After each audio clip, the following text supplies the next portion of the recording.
안녕하세요. 채널을 애청하고 있는 40대 여자입니다. 열 손가락 깨물어서 안 아픈 손가락 없다고 하잖아요. 근데 우리는 상황에 따라 쓰는 손가락이 정해져 있죠. 아주 만족스러울 때는 엄지손가락을 내보이고, 다른 사람과 약속을 할 때는 새끼손가락을, 어떤 손가락은 남을 욕보이기 위해서 쓰기도 하고요.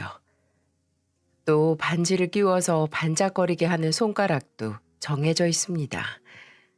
좀 씁쓸하지만 자식도 마찬가지인 것 같아요. 아무리 내 가슴을 울리지 않은 자식이 없다고 해도 특히나 더 애틋하고 마음이 가는, 그래서 뭐든 더 해주고픈 자식이 있는 법이죠. 저도 부모라서 그 마음을 뭐 없는 일은 아니다 싶으면서도 동시에 누군가의 자식이기에 그래도 부모는 그런 마음을 자식이 알게 해서는 안 되지 않나 싶네요. 이 사연은 저의 가장 사랑하는 사람이 손가락 중에서도 가장 마음고생을 많이 한 덜 아픈 손가락이라서 보내는 사연입니다.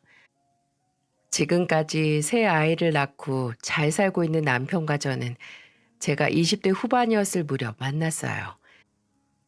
친한 친구랑 한창 술 한잔 하다가 2차로 어디 갈까 하다가 친구가 근처에 있는 아는 지인들이 자리 잡고 놀고 있다는데 갈래?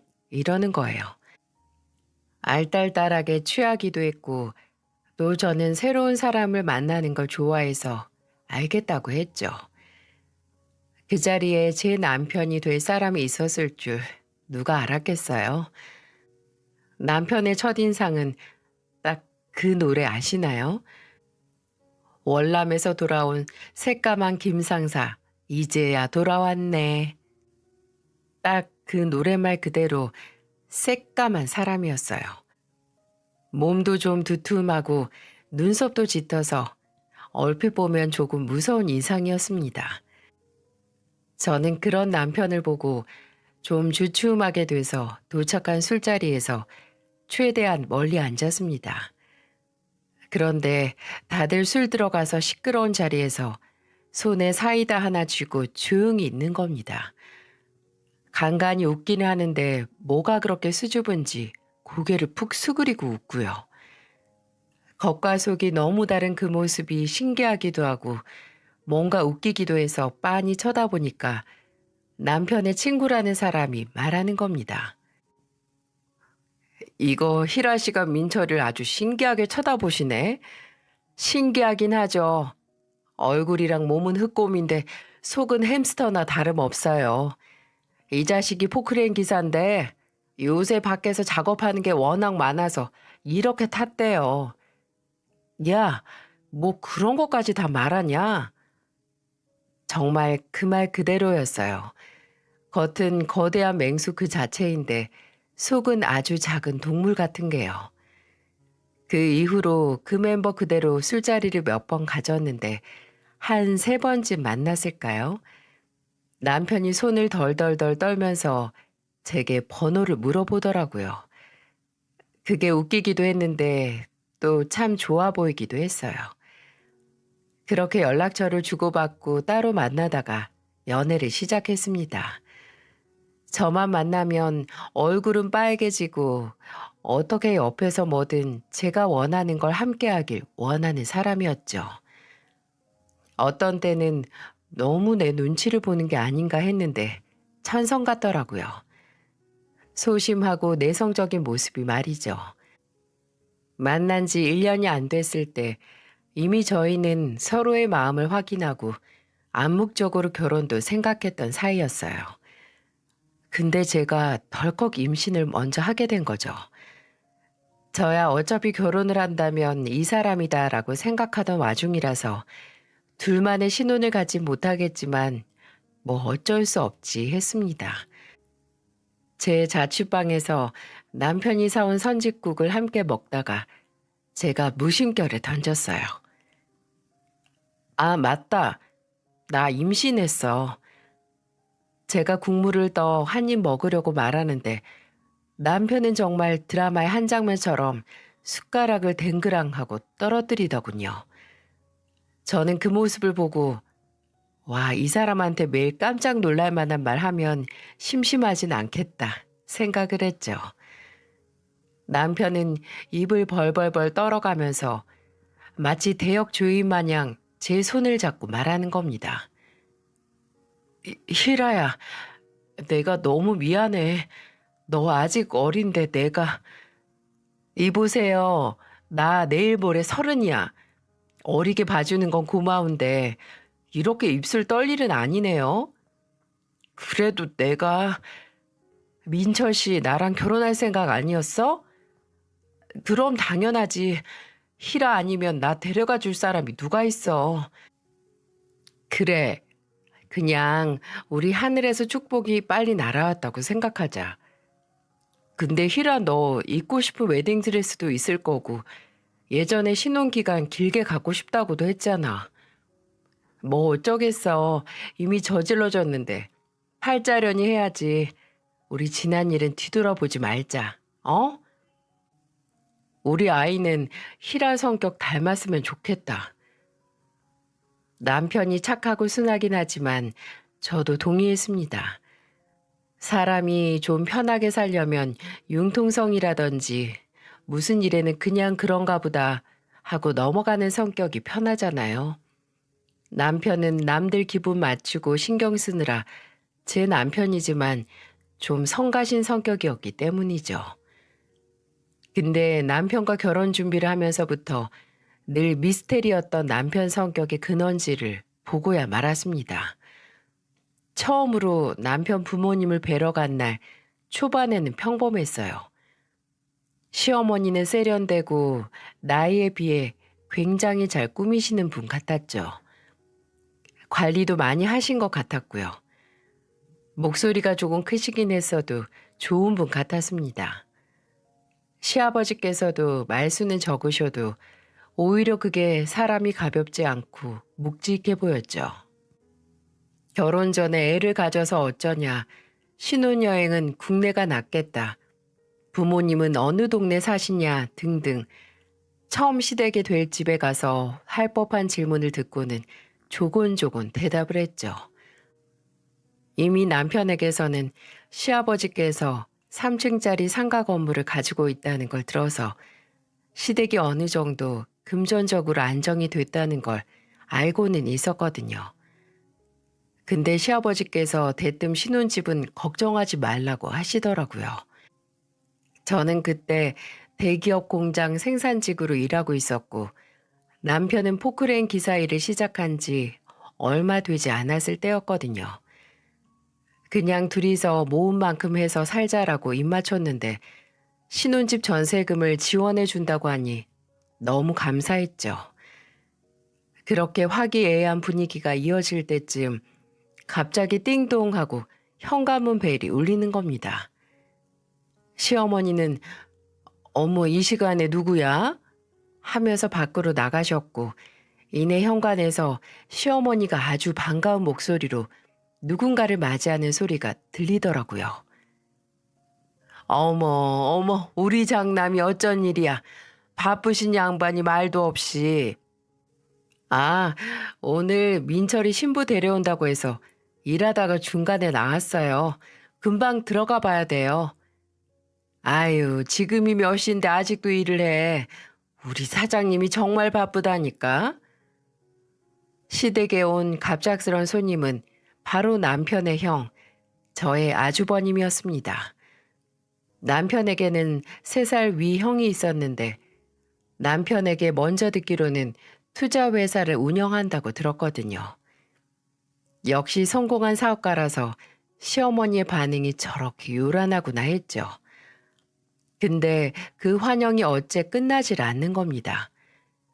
원래 처음 시댁에 인사를 드리러 온 손님은 저고 또 첫인사인 만큼 주인공은 저와 남편이잖아요. 근데 아주버님이 인사를 하고 자리에 앉는 순간 대화의 주제는 온통 아주버님에 대한 이야기가 됐죠. 희라야, 땡땡 매니지먼트라고 들어봤니? 아니요, 딱히. 어머, 애가 젊어서 그런가. 아직 투자나 펀드에 관심이 없구나. 우리 장남이 운영하는 회사인데 신생 회사 중에서 제일 고객 수가 많아. 아우, 정말요? 대단하시네요. 대단할 것도 없어요. 그냥 작은 투자 자문 회사예요. 아직 갈 길도 멀었고. 아유, 우리 장남은 너무 겸손해서 탈이야. 좋은 자세이긴 하지만 사업하는 남자가 겸손해야지. 오만한 것보단 100번 나아. 아유, 그래요. 네 시아버지랑 나랑 우리 장남 처음에 사업 시작할 때 첫 번째 고객이자 투자자였거든. 큰맘 먹고 투자 한번 잘했지. 그때 거의 현금 있는 거 다 쏟아부었는데 회사가 이렇게 빠르게 클 줄 누가 알았겠어? 몰랐으면 투자도 안 했어. 전 직장에서 열심히 배운 만큼 하는 거지. 예, 그리고 2년 전에 결혼한 여자는 또 얼마나 예쁜 줄 아니? 우리 맏며느리가 무용과를 나와서 그런가. 아주 키도 훤칠해 팔다리도 길쭉길쭉하고 아빠랑 엄마 둘 다 키 크고 용모가 빼어나서 둘이 손주 나오면 아주 볼만할 거야. 아유, 눈치 없이 동생네가 먼저 임신을 해서 어째? 아, 아주버님네보다 먼저 아이를 가지면 안 되는 줄 몰랐어요. 이럴 줄 알았으면 좀 덜 사이 좋을 걸. 그치, 민철 씨? 어? 아, 그렇지. 어머니, 요새 누가 형 먼저 애 낳고 동생이 나중에 낳아요. 다 때 맞으면 낳는 거죠. 기가 막혔습니다. 처음 인사를 하러 온 며느리 앞에서 아주버님 자랑만 주구장창 늘어놓는 것도 모자라서 맏며느리 자랑에 심지어 먼저 임신했다고 은근히 눈치까지. 그리고 아주버님 사업에 큰 돈을 투자했다는 걸 듣고 의아하긴 했어요. 제가 알기로는 남편은 지금 일자리를 구할 때까지 닥치는 대로 일을 했다고 들었거든요. 고깃집, 대리운전, 대리주차, 겨울엔 스키장에서 숙식하면서 일하고 여름에는 워터파크 일도 하고 둘째 아들은 취업 준비하는 동시에 잠을 줄여가면서 시간 아껴가며 돈까지 모았는데 장남인 아주버님은 사업 시작한다고 했을 때 그 당시 있던 현금 몰아부었다는 게 좀 납득이 되지 않았어요. 그리고 둘째 아들이 결혼할 사람 데려온 자리에서 갑자기 등장한 장남만 챙기고 말이죠. 제 눈앞에서 일어난 일이 모두 어이가 없었지만 제일 어처구니가 없는 건 남편의 태도였어요. 남편은 이 모든 게 마치 늘 있었던 일상인 것처럼 조용히 앉아서 고개만 끄덕이거나 가만히 허공을 보는 것뿐이었죠. 나중에 조금 짜증이 난 제가 입을 열었을 때 맞장구를 치긴 했어도 알겠더라고요. 남편의 소심하고 내성적인 남들 눈치를 많이 보는 성격은 모두 시부모님이 장남인 아주버님과 차별을 해서 나온 결과물이라고요. 둘째 아들은 완전 뒷전이고 그저 장남. 사람이 어려서부터 부모님 사랑을 넘치게 받아야 어느 정도 자존감이 형성됐는데 남편은 그 모든 관심을 형에게 빼앗겼으니 소심해질 수밖에요. 지금까지 제가 좋아했던 남편 성격 근원제 실체를 알고 나니 씁쓸하고 안타까웠어요. 지금까지 형과 차별하는 부모님 아래서 얼마나 외로웠을까 가슴도 아팠고요. 남편이 받은 대로 부모님에게 못하는 사람이 아닌 걸 알기에 더 슬펐죠. 지금까지 제가 봐왔던 좋은 아들인 남편의 모습은 그저 본인을 바라봐주지 않는 부모님에게 인정받으려는 몸부림같이 느껴졌어요. 나중에 제가 넌지시 차별에 대한 이야기를 꺼내니까 남편은 그냥 쓰게 웃으면서 말하더라고요. 그냥 익숙해. 부모님한테 2등인 자식으로 사는 거. 칭찬하는 것도 마음 쓰시는 것도 돈 쓰시는 것도 다 형이 우선이긴 하지만 뭐. 나도 그렇게 부족한 것 없이 자랐으니까 불평해서 뭐해. 확실히 형은 부모님이 투자한 만큼 결과가 잘 나오기도 했고, 민철 씨도 형이 받은 만큼 지원받았으면 지금 다른 일을 하고 있을지 누가 알아? 형만큼 지원 받아본 적도 없잖아. 그렇게 말하지 마. 뭐, 그것도 맞는 말이네. 아, 그러고 보니까 형이 결혼을 빨리 해서 다행이다. 진짜 형이 결혼 안 한 상태였으면 나도 결혼 못하게 막으셨을걸? 형하고 뒤에 하라고. 그게 말이 안 된다고. 그런 게 어딨어. 그게 우리 부모님이야. 당신이 부모님에게는 2등 자식일지 몰라도 나랑 이제 태어날 우리 아이한테는 1등 남편이고 1등 아빠일 거야. 고마워, 여보. 나 진짜 결혼 잘한다. 분명 본인이 제일 아프고 힘들었을 텐데 그저 웃고 그러려니 넘기는 모습에 제가 더 억울하고 화가 나더라고요. 물론 지금 남편이 하는 일이 못한다는 게 아니라 마치 부모님이 정해둔 한계선을 정말 본인의 한계라고 믿는 것 같아서 안타까웠죠. 분명 더 잘 될 수 있다고 생각할 만한데 나는 부모님이 이 정도 해주셨으니 딱 이 정도의 사람이라고 생각하는 사람 같았죠. 저는 그런 남편에게 무조건적인 사랑을 주는 가족을 만들어주고 싶었어요. 늘 남편은 뒷전이었던 시부모님과 다르게 무조건적인 사랑과 관심을 주는 아내가 되고 또 그런 자식들을 남편에게 만들어주고 싶었어요. 그때까지만 하더라도 시댁이 어떠하든 우리 가족만 잘 살면 되지 하고 생각을 했는데 그게 아니더군요. 자식을 차별하는 시부모님은 며느리인 제게도 엄청난 영향을 주었습니다. 시작은 상견례부터였어요. 그날은 참석한 아주버님이 부인인 형님도 대동을 했거든요. 오늘도 시부모님의 모든 관심이 또 아주버님네로 가진 않을까 걱정을 했는데 다행히 초반에 장남이랑 맏며느리 자랑을 조금만 하시고 마시더라고요. 저희 부모님 앞에서는 그래도 자제를 했구나 싶었죠. 근데 제가 잠시 양해를 구하고 화장실에 갔을 때 문제가 터졌어요. 이를 보고 칸에서 나오는데 화장실 세면대 쪽에 형님이 계시더라고요. 형님은 이미 화장실에 제가 있던 걸 알았으니 그냥 눈짓만 했고 저는 어색하게 웃었죠. 손 아래 형님이라서 조금 불편하게 없지 않아 있었거든요. 제가 손을 씻고 있던 형님 옆에 서서 물을 트는데 대뜸 제게 이런 걸 묻는 겁니다. 동서, 결혼 전이긴 하지만 그냥 동서라고 불러도 되죠? 네, 편한 대로 하세요. 그래도 나보다 2살 많다고 들었는데 존댓말을 쓸게요. 근데 동서, 아버님이 신혼집 해주신다고 하셨어요? 네? 네. 전세금 도와주신다고 하셨어요. 진짜 한시름 났어요.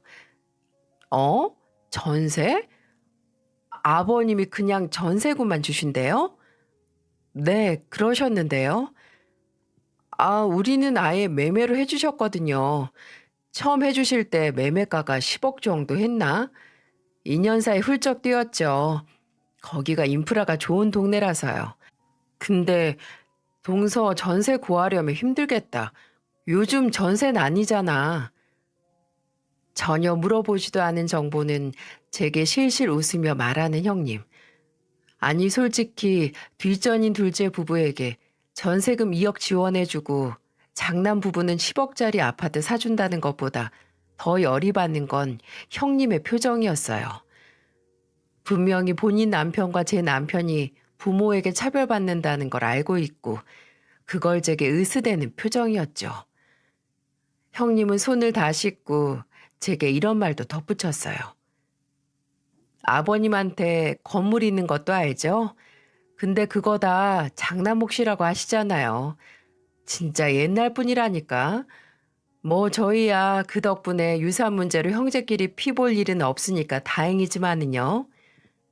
정말요? 먼저 묻지도 않는 것도 이렇게 잘 알려주고 제가 형님을 참 잘 만났네요. 저는 웃으면서 그렇게 말하고 페이퍼 타올에 손 탁탁 닦으면서 화장실을 나왔습니다.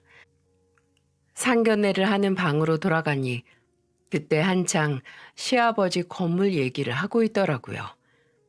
입점한 상점이 몇 개고 뭐 그런 거 말이죠. 저희 부모님은 건물로 으스대는 시부모님의 말에 적당히 맞춰주시고 계셨고요. 그때 제 뒤를 따라서 형님도 들어왔어요. 저희 아버지께서 자리에 앉는 저를 보시며 이렇게 말씀하셨어요. 이렇게 든든한 시아버지가 계시니까 우리 딸 걱정 없겠다. 그 건물이 시아버지 건물이지 제 건물도 아니잖아요. 그리고 그 건물 어차피 아주버님 거 될 거래요. 방금 형님이 아버님은 옛날 분이셔서 모든 걸 장남한테 물려준다고 편하다고 말해줬어요. 저의 해맑은 말에 상견례 자리는 순식간에 고요해졌습니다. 저를 바라보던 형님의 눈에는 경악이 보이더군요. 그러게 누가 괜히 사람 속 긁기 위해서 혀 관수 잘 못하랬나요? 시아버지는 하면서 앞에 있는 물 들이켜 마시고 시어머니는 재빨리 화제를 제 뱃속의 아기로 돌리셨어요. 아주버님은 싸늘하게 형님을 보고 남편은 놀란 토끼 눈으로 저를 쳐다봤죠. 나중에 남편은 그 자리에서 숨고 싶을 만큼 놀라긴 했는데 어딘지 통쾌하긴 했다고 하더라고요. 제가 날고 긴다고 해봤자 어차피 시댁에서 저의 위치는 2등인 자식의 아내, 2등 며느리일 테죠. 뭘 하든 형님과 비교가 될 테고 뭘 어떻게 잘한다 한들 눈에 차지도 않을 겁니다. 그걸 잘 알면서도 그저 착한 며느리 행세를 할 마음은 없었고요. 그렇다면 그냥 상황에 맞춰 할 말을 하는 며느리가 되렵니다. 분명 속이 벅벅 긁어질 텐데 화병까지 생길 수는 없죠. 근데 저의 생각이 맞는다는 걸 저희 시어머니께서 인증을 해주시네요. 시아버지께서는 아예 제게는 큰 관심이 없으셨어요. 무관심이 제일 무섭다고들 하는데 무관심보다는 오히려 헐뜯을 목적으로 갖는 관심이 제일 사람 속을 뒤집어 놓더라고요. 제 결혼식 날 식장에서 그 자리를 아주버님 지인들을 위한 친목의 장으로 활용을 하더군요. 하는 사업에서는 친분이 다라고 말이죠. 주인공은 분명 저와 남편인데 정말 속이 뒤집어지는 줄 알았습니다. 또 결혼을 하고 처음 맞는 명절에 저는 이미 만삭인 상태였거든요. 근데 그날 기어코 저를 부르시더니 아주 식모로 활용하라는 게 눈에 빤히 보이는 겁니다. 제가 시댁 현관에 무거운 몸을 뒤뚱거리면서 들어가니까 시어머니께서 아주 반갑게 맞이하시더니 고장 주방으로 절 인도해 주시더군요. 다리 아프지? 그 다리로 바닥에 쭈그려 앉아서 하기 힘들 것 같아서 여기 식탁에 다 준비해 놨어. 여 앉아서 붙이기만 하면 돼. 알았지? 제 손에 뒤집개를 척하고 하사하시고는 홀랑 주방을 나가시더라고요. 참나.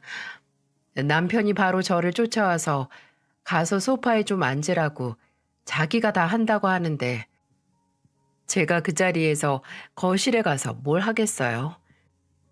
가면 저보다 납작한 배와 가벼운 몸을 가진 형님은 상전 마냥 소파에 앉아있고 맏며느리에게 뭐 먹고 싶은 거 없냐 물어보는 시어머니가 있는데 말이죠.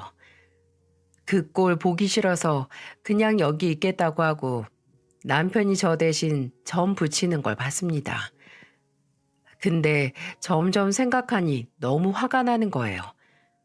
만삭인 며느리와 아들 불러서 명절 음식을 하게 만들고 장남과 맏며느리는 소파에 앉혀두고 물고 빨고 하는 꼴이 말이죠. 저는 이건 아니다. 우리가 하는 음식을 저 인간들이 고마워하는 마음도 없이 먹는 건 못 본다. 이런 생각에 남편에게 작게 말했습니다. 여보, 여기서 내가 진통 왔다고 하면 장담 맞춰줄래? 어? 당신 진통 왔어? 조용히 해.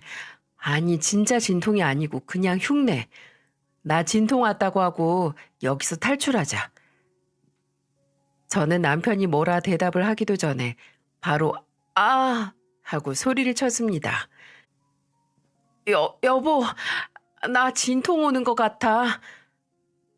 남편은 갑작스럽게 시작된 제 연극에 당황해서 부리부리한 누나를 또르르 굴렸고 제가 낸 소리를 듣고 거실에 모인 시댁 식구들이 주방으로 모였습니다. 남편은 이미 엎질러진 물 제 연기에 장단을 맞추기 시작했고 저희는 그대로 시댁에서 탈출해서 친정으로 갔습니다. 나중에 시댁에는 그냥 자궁수축이었다고 둘러댔고요. 물론 제가 매번 이런 꾀로 시댁과의 대면을 피한 건 아니었어요. 결혼하고 몇 년을 시댁에 가기만 하면 변변치 않은 살림에 일도 그만둔 며느리 취급을 받았거든요. 첫째 아들을 낳고 그 후에 둘째 아들, 막내딸을 낳느라 저는 자연스럽게 직장을 그만두게 됐고 시어머니는 그게 보기 싫으셨던 거죠. 심지어 나중에는 애 많이 낳았다고 뭐라고 하시기도 했습니다. 막내딸을 낳고 얼마 되지 않아 시댁에 들릴 일이 있어서 혼자 간 적이 있었거든요. 근데 시어머니께서 친구분들을 초대해서 수다를 떨고 계시더라고요. 제가 인사를 하니 친구분들이 새로운 대화 주제로 등장한 저를 보고 화색이 돼서 말을 하시는 겁니다. 아, 둘째 며느리? 예전에 결혼식에서 보고 처음 보네. 어쩜 요번에 딸 낳았다며? 축하해. 네, 감사합니다. 둘째 내가 금슬이 참 좋아. 이번에 셋째잖아. 둘째네 본받아서 첫째 아들도 빨리 애 낳아야 할 텐데 둘째네가 아주 애국하네. 친구분들께서 하나둘 제게 좋은 소리를 하시기 시작해서 예의상 웃으면서 서 있었는데 대뜸 시어머니가 아주 가벼운 목소리로 말씀을 하시는 거예요. 애국은 무슨 애국이야. 여유롭지도 않은 살림에 애나 줄줄줄 낳고 일은 그만둬서 다시 시작도 못해. 아주 골치야. 마음에 안 드는 며느리 칭찬이 듣기도 싫었는지 이렇게 초를 치시더군요. 친구분들도 전혀 관계도 없이 며느리 헐뜯기 시작하는 시어머니를 보고 당황하셔서 두둔하기 시작하셨는데 끝까지 저에 대해 마음에 안 드는 부분을 마치 한 맺힌 사람처럼 구구절절 말씀을 하시는 겁니다. 우리 맏며느리하고는 너무 달라. 걔는 하도 애가 생각이 깊고 현명해서 그냥 냅다 애 낳지도 않잖아. 사람이 다 때가 있으니까 윗물이 맑아야 아랫물도 맑다는데 윗물이 아무리 맑으면 뭐해. 아니 자식 그거 다 낳기만 하면 다인가? 셋을 그냥 뭉텅이처럼 낳아놓고 그게 그저 알아서 잘 크겠거니 바라는 것보다 그렇게 미련한 게 어딨다고. 아유 민수 엄마 왜 그래? 아무리 그래도 둘째 며느리랑 둘째 아들이 생각 없이 낳았겠어? 다 상황 고려해서 낳을만 하니까 낳았겠지. 아니에요. 어머님 말씀이 맞죠 뭐. 애 키우는 게 좀 힘들어요. 있는 만큼 어려운 게 자식인데 원래 애들 나이 차이가 안 날수록 질투나 시샘하는 게 심하다고 하잖아요. 그래서 저랑 남편은 애들 차별 안 하는데 각별히 신경 쓰고 있어요. 누구는 장남이라고 차별하고 누구는 아들이라고 차별하고 누구는 또 막내라고 차별하면 안 되잖아요. 그러니까 어머님이 걱정할 일 전혀 안 일어날 거예요. 저랑 남편은 어머님 덕분에 자식 차별이 얼마나 유해한지 잘 알고 있잖아요. 이때 시어머니의 얼빠진 얼굴이 아직도 생생하게 생각이 나네요. 솔직히 이 이후에 시댁 쪽으로는 볼 일도 보기 싫었지만 아예 연을 끊지 않는 이상 어려운 일이죠. 남편은 제게 이런저런 일이 있었다는 걸 전해 듣고 더 이상 안 되겠다. 말을 하던지 해서 시댁에는 발길을 끊자라고 했었어요. 근데 가는 날이 장날이라더니 남편이 저런 생각을 했을 때쯤 시댁에는 한바탕 뒤집어지는 사건이 생기고 말았습니다. 제가 결혼을 하고 5년 정도 지났을 때 시아버지께서 세상을 떠나고 마신 거죠. 원래 심장에 질환이 있다는 건 알고 있었는데 주무시다가 급작스럽게 심장마비가 오셨고 그대로 눈을 뜨지 못하셨어요. 저와 남편이 시댁에 더 이상 이런 취급 못 견디겠다고 한마디를 하고 자시고 할 상황이 아니었죠. 시아버지의 죽음에 누구보다 충격을 받으신 건 당연히 시어머니였습니다. 시어머니는 장례식장에서 몇 번은 혼절하셨고 일주일에 5kg 정도 살이 빠지셨어요. 시아버지께서 돌아가시고 몇 달이 지나도 회복하지 못하셔서 우울증 진단까지 받으셨네요. 도저히 혼자서 생활할 상태가 아니었어요. 저와 남편은 아무리 사이가 좋진 않았어도 상황이 상황이니까 모셔오자는 상의를 하기도 했었어요. 근데 그때 남편에게서 시어머니를 모시고 살아야겠다는 말을 들은 아주버님이 아주 흔쾌히 본인이 모시고 살겠다고 하더군요. 장남이 안 모시면 누가 모시냐고 하면서 말이죠. 솔직히 저는 좀 의외라고 생각을 했어요. 아주버님이 부모님의 사랑을 몰아서 받은 자식이긴 했어도 그만큼 부모님에게 살가운 사람은 또 아니었거든요. 사람을 쓰던 아니면 네가 모시고 살아라 이럴 줄 알았는데 기꺼이 본인이 모신다니까 좀 놀랬죠. 그건 남편도 마찬가지였고요. 형이 본인 생각보다 계산적인 냉혈한이 아니었던 것 같다고 말입니다. 이제 와서 생각해보면 자식이 부모 모시고 사는 게 뭐 그렇게 의외인 일이라고. 심지어 받아먹은 것도 많은 사람이니까 더 의외랄 것까지도 없었죠.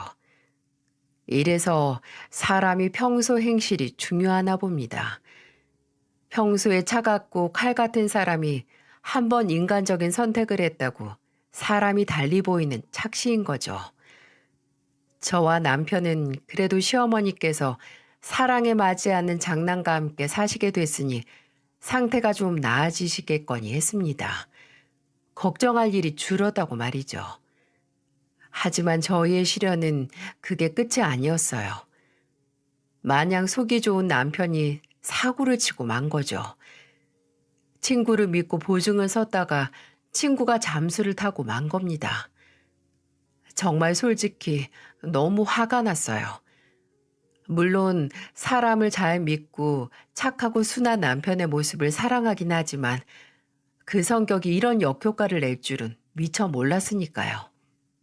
하지만 또 너무 미안해하고 어떻게 해서든 해결을 하겠다고 하는 남편을 보니 그래, 사람이 살면서 실수를 하는 거지 하는 생각도 들더라고요. 함께 산 정이 뭔지 열불이 나면서도 나쁜 건 친구를 배신한 놈이지 싶었고요. 그때 잘못 선 보증으로 갚아야 할 돈이 3천이었는데 저희가 그럴 형편이 아니었거든요. 아들 둘은 초등학생이었고 막내딸은 막 유치원에 들어갈 준비를 하고 있어서 돈이 이만저만 깨지는 게 아니었어요. 그래서 저는 남편에게 말했습니다. 여보, 사람이 실수는 할 수 있어. 당신한테 나쁜 마음이 있어서 이렇게 된 거 아니잖아. 근데 당신 애 아빠야. 우리 애가 셋이라고. 만약 당신한테 이 상황을 해결할 책임감이 있으면 이번에 자존심이나 과거의 감정 다 잊고 어머님께 딱 한 번 부탁드려봐. 어머니한테? 그래, 당장 우리가 삼천이 어디에서 나. 빚 갚자고 또 빚을 질 수도 없는 노릇이고 그렇다고 딸린 자식이 몇인데 이 집을 뺄 수도 없잖아. 어머님이 어떤 분이고 또 어머님에 대한 당신의 감정은 충분히 아는데 지금 우리를 이 상황에서 꺼내줄 사람은 어머님뿐이야. 남편은 제 말에 깊게 몇 날 며칠 고민을 하더니 알겠다고 하더군요. 솔직히 나를 차별해서 더는 안 보고 싶다고 마음먹은 부모님께 다시 가서 도와달라고 하기 꺼려지긴 하겠죠. 하지만 당장 내 가족이 어떻게 될지 모른다는 생각에 남편은 남편대로 나름대로 어려운 결정을 내린 거죠. 남편이 시어머니에게 3천만 원을 빌릴 수 있었을까요? 저와 남편이 참 순진했나 봅니다. 시어머니를 만나 뵈러 나간 남편은 다 늦은 저녁 술에 취해 집으로 돌아왔어요. 시어머니에게 아주 칼같이 거절을 당했다고 하더군요. 어머니가 나더러 한심한 자식이래. 너한테 투자를 안 해서 다행이라고. 알아서 하래. 네 마누라 일 시켜라 하면서. 진짜 그래서 내가 형 처음에 취업했을 때 뽑아주신 자동차 값이 지금 내가 부탁하는 돈보다 많다고 하니까 그만큼 네 형은 보답을 해서 쌤쌤이래. 진짜 비참하다. 어떻게 이러냐? 어떻게 이래? 저는 그때 남편에게 시어머니께 부탁드려보자고 등 떠민 걸 뼈저리게 후회했어요. 왜 그랬을까? 차라리 다른 데서 빚을 질 걸. 발등에 불이 붙어서 남편을 불구덩이에 떠밀었구나 하고 말입니다. 웃기지만 시어머니 말대로 저는 급하게 아르바이트를 시작했고 친정에서도 적지만 돈을 빌려주셨어요. 이 일을 계기로 시어머니와는 점점 멀어지게 됐습니다. 돈 문제 때문이라기보다는 남편 내면에 점점 쌓여온 서러움이 이걸 계기로 터지게 된 거죠. 시어머니가 돈을 안 빌려주셨다는 것보다는 벼랑 끝에 서 있는 자식을 너무 쉽게 모른 척하다 못해 조롱까지 하는 시어머니의 모습에 정남이가 뚝뚝 다 떨어진 것 같아요. 그 후로는 따로 연락을 해서 안부를 묻거나 기념일에 찾아가지도 않았어요. 그냥 처음부터 서로 없는 인간처럼 지내게 됐습니다. 그러던 어느 날 그 일이 있고 한 7, 8년쯤 지났을까요? 빚 갚고 애들 키우느라 정신없이 살았더니 시간이 정말 무섭게 흐르더라고요. 손에 구멍이라도 난 것처럼 손가락에 쥔 모래가 미친 듯이 빠져나가는 기분이었죠. 그렇게 바쁘게 살고 있는데 전혀 예상치도 한영할 수도 없는 손님이 저희 집으로 찾아왔습니다. 그날은 제가 그때 일하던 친구의 카페에서 마감조로 근무를 하고 퇴근을 하는 날이었어요. 늦은 시간 집으로 돌아왔는데 그 시간에는 당연히 불이 꺼져 있어야 했거든요. 근데 거실에는 환하게 불이 켜져 있고 현관에는 못 보던 신발이 있는 게 아니겠어요? 뭐지 싶어서 집으로 들어가니까 남편이 거실 한가운데서 누군가와 멀찍이 떨어져서 마주보고 있더라고요. 상대방의 옆에는 짐가방으로 보이는 큰 가방 한 개와 트렁크 하나가 있었어요. 그 의아한 상황에서 제가 더욱 놀랐던 건 전 태어나서 그렇게 화가 난 남편의 얼굴은 처음 봤습니다. 저 사람 얼굴에 저런 주름이 잡히기도 했나 싶을 정도로 인상을 잔뜩 쓰고 앉아 있었던 거죠. 대체 누가 남편을 저렇게 화나게 했나 했는데 남편과 마주 앉은 사람의 뒷모습에 어딘지 싸한 기분이 밀려 들어왔어요. 설마 하는 마음에 발을 움직여 더 가까이 가니 남편을 분노에 치를 떨게 한 손님은 바로 시어머니였습니다. 몇 년 만에 재회인지 그때 시어머니 얼굴로 봐서는 솔직히 20년 만에 보는 것 같았어요. 풍성했던 머리숱은 거의 반절은 빠져 있었고 얼굴에 살이 하나도 없는 게 모르는 사람이었으면 절대 예전과 지금 모습을 보고 같은 사람이라고 할 수 없었을 거예요. 아니 그것보다 왜 이런 가방을 가지고 우리 집에 찾아온 건지 도무지 알 수 없는 것 투성이었죠. 저는 그 숨막히는 적막감을 넌지시 깨고 물었습니다. 어머님이 여긴 어떻게 오신 거야, 여보? 제 말에 남편은 가만히 있다가 정말 낮은 목소리로 이렇게 말했습니다. 직접 말해보세요. 자식으로도 생각 안 하는 둘째네 오신 이유가 뭔지. 싸늘한 남편의 말에 시어머니는 마른 입술을 몇 번 달싹이더니 드디어 입을 여시더군요. 그리고 그 입에서 나온 말을 그저 믿지 못할 정도로 충격적이었습니다. 장남, 아니 큰애 내서 그간 잘 지냈다. 잘 지냈는데 몇 년 전에 글쎄 큰애가 네 아버지 건물을 본인 명의로 이전하자고 하더구나. 엄마가 이제 나이도 있고 그런 건물 끼고 있어봤자 신경만 쓰일 거라고. 본인이 관리 잘하고 엄마 꼬박꼬박 돈 드리겠다고. 나야 그때는 어차피 나 죽으면 큰애가 가질 거니까 뭐 문제가 있겠냐 했지. 근데 올해 초에 내가 암이란다, 암. 며느리 따라간 건강검진센터에서 췌장암이라고. 얼마 안 남았다고 하는데 정말 심장이 툭 하고 떨어지더구나. 근데 그래도 오래 살았지. 다 명대로 사는 거다 하고 생각을 하려는데 며느리 걔가 글쎄 아픈 사람하고 같이 살기 힘들다고. 안 아픈 사람도 같이 있으면 병든다고 하더라. 요양병원에 들어가든 아니면 방 하나 구해서 이제 따로 살자고. 정말 피가 거꾸로 솟는데 나는 민수 큰애가 당연히 반대할 줄 알았다. 그래도 애민데 내가 절 어떤 마음으로 키웠는데 그놈이 지 마누라 말이 맞다고. 지금까지 10년 동안 부양한 것도 어머니 고맙게 생각하셔야 한다고 하는데 하늘이 무너지는 줄 알았어. 지금까지 내가 산 세월이 전부 아무것도 아닌 게 되는데 알아서 짐 정리하라고 해서 내가 그냥 바로 나와버렸다. 더 이상 돈 있고 뭐 빼먹을 것 있을 때만 부모 취급하는 자식 새끼랑 같은 집에 있기 싫어서. 근데 내가 어딜 가니. 민철아, 네가 나한테 서운하긴 할 테지만 그래도 제가 서운할 거라는 건 아세요?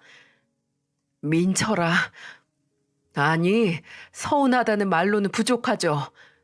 지금까지 내가 어떤 마음으로 형이랑 어머니 아버지 뒷모습을 바라보기만 하면서 살았는데. 여보, 일단 진정해. 애들 깨. 안방 들어가서 얘기해. 제 말에 남편은 끓어오르는 열을 참으려는 듯 머리를 쓸어 넘기더니 안방으로 들어갔습니다. 시어머니도 마치 끌려가는 짐승 마냥 그 뒤를 따랐죠. 저도 따라서 들어가려고 하다가 아차 싶더라고요. 이건 제가 끼어들 일이 아니라는 생각이 들었거든요. 결과가 어떻게 되든 당사자 2명이서 어떻게 해야 하는 거라고요. 안방문에 몸을 살짝 걸쳐두었다가 뒤로 쓱 빠져서 문을 닫았죠. 남편과 시어머니가 함께 들어간 안방에서는 간간히 말소리가 들리다가 갑자기 폭발할 것 같은 남편의 목소리가 들리기도 하고 그 뒤에는 시어머니가 울면서 뭔가를 비는 목소리도 들렸어요. 남편이 한평생 부모님께 뭘 바랬던 적이 없다. 내가 뭘 해달라고 달라고 했던 적이 있냐고. 근데 도움이 진짜 필요해서 동아줄 잡는 기분으로 갔더니 어머니 그때 어떻게 했냐라고 말하면서 시어머니가 목 놓아 울면서 내가 잘못했다고. 그때 눈이 멀었다. 그때는 정말 장남 하나 잘 키우면 뭐든 잘 될 줄 알았다고 남편에게 용서를 비는 목소리가 들리더라고요. 시간이 지날수록 분노로 점철된 남편의 목소리도 흐느낌으로 변하고 그럴수록 시어머니의 울음소리도 더욱 심해졌어요. 저는 그 방문 앞에서 지금 내가 뭘 빌어야 하나 했습니다.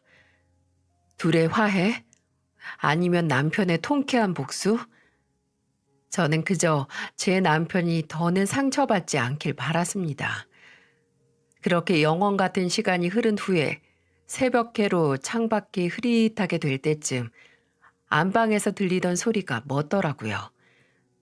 저는 눈치를 보다 조심스럽게 안방문을 열었고 그곳에는 마치 울다 지쳐서 잠든 것 같은 남편이 시어머니 앞에 누워 있었고 시어머니는 그 모습을 발치해서 지켜보면서 멈추지 않을 것 같은 눈물을 흘리고 계셨어요. 그러다 손을 들어 올려서 잠든 남편의 얼굴을 쓸어 만질 것 같다가도 이내 뭐가 무서운 사람처럼 손을 거두시더라고요. 다음 날 남편은 제게 이런 말을 했습니다. 여보, 정말 염치가 없는 건 아는데 무슨 말 할지 알 것 같아. 당신 결정대로 해. 어? 둘이서 무슨 대화를 나눴는지 다 알 수는 없지만 계속 굳게 닫혀있던 당신 마음이 움직인 거잖아. 그러니까 어머님 남은 시간 동안 같이 있고 싶다고 지금 나한테 말하는 걸 거고. 맞아. 미안해. 미안할 게 뭐 있어. 지금 당장 힘든 것보다 난 어머님 돌아가시고 후회하는 당신 모습 보는 게 더 괴로울 것 같아. 어머님 집으로 모시자. 들어오시라고 해. 고마워, 여보. 정말 고마워. 남편은 제 앞에 몸을 웅크리고 울었습니다. 저는 한평생 남편 몸 안에 있던 부모님께 제대로 된 사랑을 받지 못했던 어린아이가 이걸 계기로 조금 치유되는 건 아닐까 했어요. 시어머니에게 제대로 된 사과를 받고 고함을 지르고 또 울부짖으면서 그간의 시간을 치하게 된 거죠. 솔직히 턱도 없긴 해도 당장 남편이 내린 결정이니 저는 그냥 뜻대로 이루라고 하고 싶었어요. 나중에 시어머니는 제 앞에서도 눈물, 콧물을 흘리면서 사과를 하시기도 했었고요. 본인이 너무 어리석었다고, 미안하고 또 고맙다고 말이죠. 그 후로 남편은 매일같이 새벽마다 사라지기 시작했어요. 바로 밤에 잠든 시어머니가 제대로 주무시거나 숨을 쉬시나 확인하기 위해서였죠. 한 번은 화장실에 가다가 남편이 침대에 없는 걸 보고 나갔는데 남편이 시어머니 방에 들어가서 잠든 시어머니 발을 살며시 어루만지고 있더군요. 아주 약하게 주무르면서 어깨를 들썩이는데 참 예전에 어떻든 어머니는 어머니구나 싶었어요. 때로는 부모님이 자식에게 무조건적인 사랑을 준다고 하지만 남편의 경우에는 반대 같았어요. 시어머니는 앞으로 살 날이 얼마 남지 않았으니 그냥 집에서 손주들과 함께 있다가 눈 감고 싶다고 하셨고 항암을 포함한 치료는 최소화하고 싶다고 하셨어요. 더 이상 늘리고 싶지도 않고 먼저 떠난 시아버지처럼 잠자다가 가고 싶다고요. 저와 남편은 그런 시어머니의 선택을 존중했습니다. 남편은 처음에는 그냥 병원에서 꾸준히 치료를 받자고 했지만 시어머니는 완강히 거절하셨어요. 남편보다는 제가 일하는 일수를 줄이기 수월해서 일을 줄이고 시어머니가 병원에 가는 날마다 동행했어요. 그렇게 함께하는 시간이 는 만큼 시어머니에 대해 몰랐던 걸 많이 알게 되기도 했죠. 대화는 모두 제게 미안하다는 말로 끝나긴 했지만 저는 그 시간이 나쁘지 않았어요.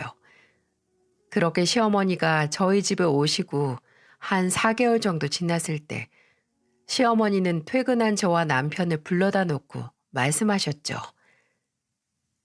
너희는 내가 너희한테 얼마나 미안해하고 또 고마워하는지 모를 거다. 정말, 정말 고맙다. 그런 말 하지 마세요, 어머니. 말씀 안 하셔도 저랑 이 사람이 다 알아요. 아니야, 너희는 몰라. 내가 하루에 수천 번을 말해도 다 전해지지가 않을 거다. 내가 지금 너에게 해줄 수 있는 게 이런 것 뿐이야. 앙상한 손으로 저희에게 내민 건 다름 아닌 증여 계약서였어요. 증여인은 시어머니였고 수중인은 저와 남편 공동 이름이 적혀 있었어요. 그리고 현금 10억을 증여한다는 내용이 들어 있었죠. 저와 남편은 그 계약서를 만질 생각도 안 하고 시어머니를 쳐다보며 말했습니다. 어머니, 이걸 왜, 아니, 이 돈은 다 어디서 난 거예요? 네 아버지가 건물만 남겨줬겠니? 그동안 모은 현금도 남겼지. 민수 그놈은 그저 그 건물에만 눈이 멀어 있어서 이 돈 있는 줄도 몰라. 그러니 그렇게 쉽게 애미를 버렸겠지. 그놈이 지금은 이 돈을 몰라도 나중에 냄새 맡고 너희한테 올 수도 있다. 내가 그놈이 이 돈 10원도 못 건드리게 변호사 통해서 너희한테 다 주고 갈 테니까 지금까지 우리 희수랑 내 아들 민철이가 받은 상처를 다 덮은 액수가 아니라는 걸 안다. 그런 걸 바라고 하는 일도 아니고 그저 이만큼 내가 너희에게 고마워한다는 걸 알아줬으면 한다. 내가 당장 오늘 잠들어서 내일 눈을 못 뜰 수도 있으니까 어떻게든 빨리 해결하고 싶었어. 어머니, 그런 말 하지 마세요. 눈을 왜 못 뜨세요? 지금도 이렇게 건강하신데. 제발 이런 돈 필요 없으니까 저희랑 하루라도 더 살다가. 민철아, 내 몸 상태는 내가 제일 잘 알아. 그래도 그렇게 말해주니 내가 미련 없이 갈 수 있을 것 같네. 시어머니는 10억이라는 믿겨지지도 않은 큰돈을 저희에게 증여해 주시고 열흘 있다가 눈을 감으셨어요.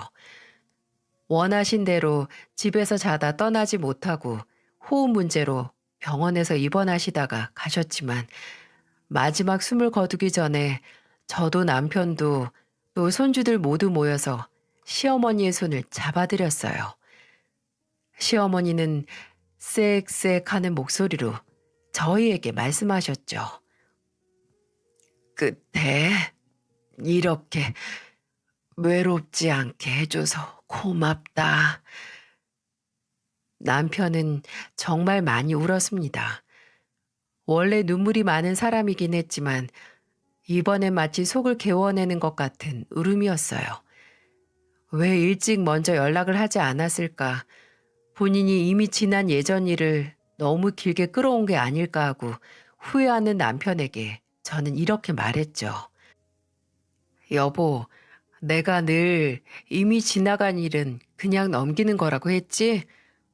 근데 그게 아닐 때도 있는 것 같다. 만약 당신이 먼저 어머니에게 연락을 했거나 다가가서 예전에 당신이 상처받았던 일들을 모두 지난 일로 치부했으면 어머님은 아마 마지막까지 모르셨을 거야. 본인이 무슨 잘못을 했는지, 그리고 그걸 청산하지도 못하셨겠지. 끝까지 잘못을 모르다가 떠나는 것보다는 인정하고 모두 풀고 가는 게 어머니가 떠나가시는 길이 더 가볍지 않을까 싶어. 남편은 제 말을 듣고 별말하지 않았지만 더 이상은 눈물을 흘리지 않았어요. 저희는 시어머니를 먼저 간 시아버지가 계신 낙골당에 먼저 가서 기다리고 계셨던 시아버지 유골 옆에 안치시켜 드렸습니다. 남편은 본인에게 평생 남는 결핍이라는 상처를 주고 간 부모님 중 한 명은 용서를 할 수 있게 됐죠. 시어머니가 그렇게 떠나시고 저희 가족은 정말 조용히 또 열심히 살았습니다. 시어머니께서 주고 가신 돈은 남아있던 이자만 갚고 건드리지도 않았어요. 저도 일을 그만두지 않았고요. 그 돈은 시어머니가 본인의 잘못을 인정하고 또 아들인 남편에게 용서를 구한다는 뜻이 담긴 소중한 돈이라서 함부로 건드릴 수 없는 것도 있었죠. 근데 그 소중한 돈 냄새를 맡고 연락을 한 인간이 있었습니다. 모두들 예상하시죠? 네, 바로 아주버님이었죠. 시어머니 장례식에서 딱 하루 잠깐 얼굴을 비추고 가서 몇 년 연락이 없었던 바로 그 아주버님이요. 하루는 남편이 안방에서 고래고래 소리를 지르면서 누군가와 싸우는 소리가 들리는 겁니다. 뭔가 해서 들어가 보니 남편이 휴대폰에 대고 그렇게 화를 내던 거였죠. 제정신이냐? 누구 마음대로? 나는 우리 어머니 마지막 유언대로 할 거야. 돈 냄새 맡고 귀여운 당신 같은 인간한테 죽어도 우리 어머니 돈 못 줘. 난 이제 너 내 형으로 생각도 안 한다. 이혼이든 뭐든 알아서 하고 그렇게 사장 소리, 투자 규제 소리 듣고 떵떵거리면서 산 만큼 이제 그 후폭풍 밀려 들어온다고 생각해. 더 이상은 연락하지도 마. 내 인생에서 안 꺼지면 네가 사기친 투자자들한테 너 어디 있는지 내가 죄다 다 불어버릴 테니까. 남편에게 걸려온 전화는 아주버님이었고 몇 년 만에 먼저 연락해온 목적은 다름 아닌 돈이었어요. 그 인간 사업 망했대. 주가 올리고 고객 유치하려고 주식 사기를 조금 쳤나? 거짓 정보를 남발한 거지. 그게 발각이 돼서 투자자들이 투자금 뺀다고 손해본 돈도 돌려달라고 들고 일어나서 지금 숨어서 산대. 아버님 건물 있잖아. 그거는? 그것도 빼서 투자자들한테 피해 보상하고 벌금 내고 또 이 일로 이혼까지 당해서 위자료도 줘야 하고. 아휴, 진짜 내가 어처구니가 없어서 그동안 대출을 꽤 받았나 봐. 아버지 건물 믿고 일을 수수도 못하게 벌린 거지. 근데 이 인간이 나한테 어머니가 혹시 남긴 돈 없냐? 진짜 무섭지 않아? 그래도 아픈 어머니 걷어들였으니 뭐 하나 받은 거 없냐고. 이게 사람이야? 진짜 이런 인간 때문에 내가 평생을. 남편은 이런 구질구질한 인간 말종 하나 때문에 부모님에게 받을 사랑을 못 받았다는 생각이 불현듯 들어서 괴로운 모양이더라고요. 시어머니의 마지막 시간을 함께 보냈던, 사과를 받고 용서를 받았던 남편의 가슴에 남은 오래된 상처는 아물어 흉터가 됐어도 아예 지워지지 않는 것 같았습니다. 다행히 이후에 아주버님이란 인간은 다시 연락을 하지 않았지만 남편과 저는 남편의 흉터에서 지긋지긋한 통증을 없애기 위해 노력하고 있습니다. 무너진 것도 아니고 아예 자리 잡지 못한 자존감을 높이기 위한 긴 수업이죠. 혹시나 커오면서 부모님께 차별을 받고 늘 뒷전으로 물러나서 살았던 분들이 제 얘기를 듣고 계시다면 내가 왜 차별받았지? 내가 다른 형제와 다른 점이 뭐가 있다고 되물으면서 문제를 본인에게서 절대 찾지 마시길 바랍니다. 그건 이미 입은 상처를 손가락으로 파서 곪게 만드는 일이니까요. 문제는 여러분에게 있는 게 아니라 자식을 차별한 부모에게 있습니다. 사람이 차별을 받으면 평생 나 자신을 끔찍하게 의심하면서 살게 되는 것 같아요. 분명 더 사랑받을 수 있고 더 소중한 사람인데 내가 받을 수 있는 사랑은 이 정도쯤, 내 부모가 내게 준 정도가 내게 딱 맞는 거라고 나 자신을 속이면서 살죠. 근데 그건 절대 틀린 말입니다. 여러분은 더 사랑받을 수 있는 존재라는 걸 늘 가슴속에 되새기면서 살기를 바랍니다. 모두 소중한 사람에게 무한한 사랑을 받으시길 바랍니다.